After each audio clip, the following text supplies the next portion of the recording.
BJP दोबारा election जीत चुकी है। इस टाइम इंडिया का सबसे पॉपुलर और फेवरेट लीडर जो है ना वो मोदी है। भारतीय जनता पार्टी इंतखाबात में कामयाब हो गई है। नरेंद्र मोदी साहब की मासिव सपोर्ट और नेशन की तरफ से उनको इलेक्ट किए जाने की खबरें और पूरी दुनिया के मीडिया ने यह खबर दी कि बीजेपी और नरेंद्र मोदी साहब बड़े मैंडेट से जीत रहे हैं। इंडिया का दुनिया का सबसे बड़ा इलेक्शन, उसकी काउंटिंग जारी है। वोट्स की काउंटिंग के दौरान प्राइम मिनिस्टर मोदी जो है उनका जो अलायंस एनडीए वो तकरीबन 298 के करीब जो है वो सीट्स लेके जा चुका हुआ है। और कुछ घंटों के बाद मोदी जी फिर से प्रधानमंत्री तीसरी बार बन रहे हैं, जो एक भारत का रिकॉर्ड है। कोई भी प्रधानमंत्री 3 बार प्रधानमंत्री नहीं बना है। उड़ीसा में, आप उड़ीसा में देखिए कि बीजेपी ने क्या कमाल की दिखाई है कारकर्दगी। उड़ीसा में बीजेपी ने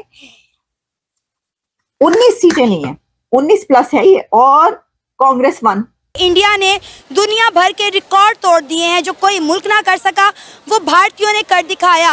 इस दफा 2024 के इलेक्शन में 642 मिलियन भारतीयों ने वोट कास्ट किए हैं, जो कि अपने आप में एक बहुत बड़ा रिकॉर्ड है। 400 पार वाला मामला बीजेपी के साथ नहीं होता तो तब भी ये बात आप भूल जाइए कि हुकूमत जो है वो किसी और की बनेगी। ऐसा बिल्कुल नजर नहीं आ रहा। मोदी जी जो है वो यकीनन थर्ड टाइम प्राइम मिनिस्टर तो बन जाएंगे, लेकिन यही लग रहा है कि थोड़ा टफ टाइम मिलेगा, इसलिए कि अपोजिशन काफी स्ट्रांग आएगी। राहुल गांधी बहुत भागे हैं लेकिन कामयाब नहीं हो सके। राहुल गांधी बहुत भागे हैं लेकिन कामयाब नहीं हो सके। ये देखिए, ये डेमोक्रेसी, ये जमहूरियत है। एक ऐसी हुकूमत जो पिछले 10 सालों से है और उसने कहा कि ये इलेक्शन है, जो जीतेगा वो आ जाएगा, और वो नजर आ रहा है। दुनिया में भी बहुत बड़ी बड़ी ताकतें थी जो मोदी जी से खिलाफ है, जो नहीं चाहती कि एक स्ट्रॉन्ग मोदी दोबारा से प्रधानमंत्री बने। नरेंद्र मोदी ये पोजीशन डिजर्व करता था। वो एक अच्छा पॉलिटिशियन है। डजंट मैटर कि वो कहां से उठ के कहां आया, बात यह है कि उसने अपने आप को मनवाया। नरेंद्र मोदी की जो जीत है वो खित्ते के लिए क्या लेकर आएगी? बीजेपी इस टाइम पे सबसे बड़ी जो है ना वो पार्टी जो है ना वो रजिस्टर्ड है पूरी दुनिया में। वो समझ रहे हैं कि यहाँ पे उससे बड़ी भी कार्रवाई होने वाली है, तो ये पैनिक जो है। आप पड़ोसी नहीं बदल सकते जनाब। आप जमीन उठाकर यहाँ से मैं कहीं रशिया या मैं यहाँ से अमेरिका उठा के अपना खिता नहीं लेकर जा सकती। पड़ोसी हमारे यही रहे। इलेक्शन जीतने के बाद ना अब मोदी पहले से एक ताकतवर पोजीशन में खुद को महसूस कर रहे हैं। के बावजूद जो है उनकी ये बहुत बड़ी कामयाबी है। One of the biggest democratic state है इस वक्त इंडिया पूरी दुनिया में, और उनकी डेवलपमेंट को देखा जाए तो बिल्कुल ही डिजर्व दिस पोजीशन। इससे पहले एक खौफ में लिखी जा रही थी, कहा जा रहा था कि कहीं मोदी ना आ जाए, मोदी आ गया तो क्या होगा। क्योंकि ये इंडिया की जानिब से पाकिस्तान पर एक स्ट्राइक ही है, क्योंकि पाकिस्तान का ये कहना था कि अगर मोदी सरकार इंडिया में रहेगी तो इंडिया और पाकिस्तान के ताल्लुकात बेहतर नहीं हो सकते। तो तीसरी दफा भी प्राइम मिनिस्टर नरेंद्र मोदी को मौका मिला है इंडिया पर राज करने का। Hello friends, welcome to our channel.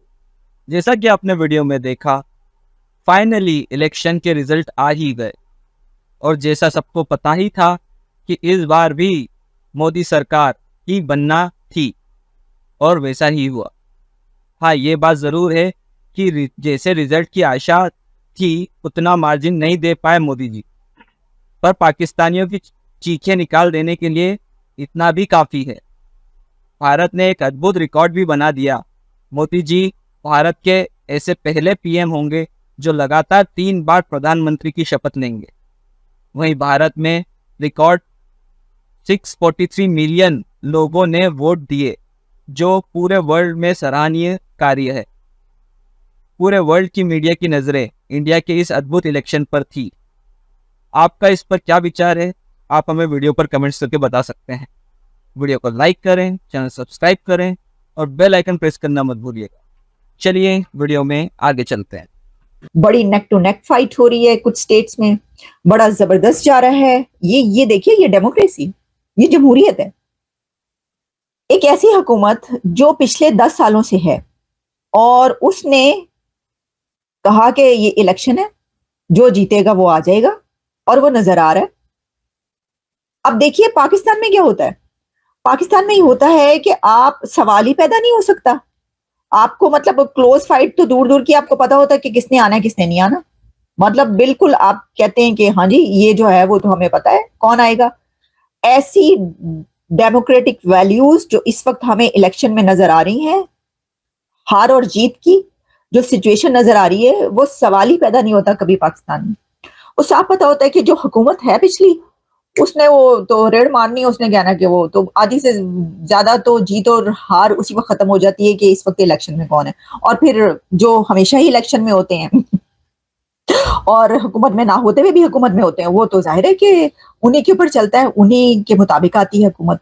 तो वो तो डायनामिक्स ही और है, बिल्कुल डायनामिक्स डिफरेंट है पाकिस्तान की। लेकिन मैं आपसे ये बात कर रही हूँ, एक बड़ी जबरदस्त इस वक्त बात कर रही हूँ, अगर आप समझने की कोशिश करें। गुजरात में 24 बीजेपी और 2 कांग्रेस है, ऐसे ही है। बात ये है कि ये गुजरात और जो आप लोग सारा बता रहे हैं, मैंने सारे स्टेट्स अभी बताए हैं कि ये क्लीन स्वीप किए हैं बीजेपी ने, और यही वजह है कि इतना फर्क है इस वक्त। लेकिन फिर भी आप ये देखिए कि ये जो थोड़ा सा हमें नजर आ रहा है ना कि ओहो ये क्या हो गया, ऐसे लोग कि जो ये कह रहे थे कि बीजेपी 400 पार करेगी, उनके लिए ये ऐसा है कि ओहो ये क्या हो गया। अदरवाइज इस वक्त फर्क ये है कि मोदी साहब की जो अलायंस है वो जीत रहा है। अच्छा, अब इसके अंदर देखें, अगर आप ये कहें कि जब हुकूमत बनती है तो उसके अंदर जाहिर है कि अगर आपके पास मेजोरिटी ना हो, क्लियर मेजोरिटी ना हो, तो आपको फैसले करने में मुश्किल होती है, आप हुकूमत जो है करने में मुश्किल आती हैं, जो अपोजिशन होती है वो रोड़े अटकाती है, आपको बहुत सारे ऐसे जो है फेस करने पड़ते हैं। लेकिन इसके अंदर एक और बात है, और वो ये बात है कि नरसिम्हा राव की अगर आप हुकूमत देख लें पीछे उठाकर, और इंडिया में, भारत में कई एक ऐसी हुकूमतें पहले आ चुकी हैं जो 244 के साथ या बहुत ही कम सीट्स के साथ हुकूमत करती रही, और बड़े उन्होंने धड़ल्ले से पूरी हुकूमत की, अपनी टर्म कंप्लीट की। ऐसी भी तो गवर्नमेंट्स कई हैं भारत में।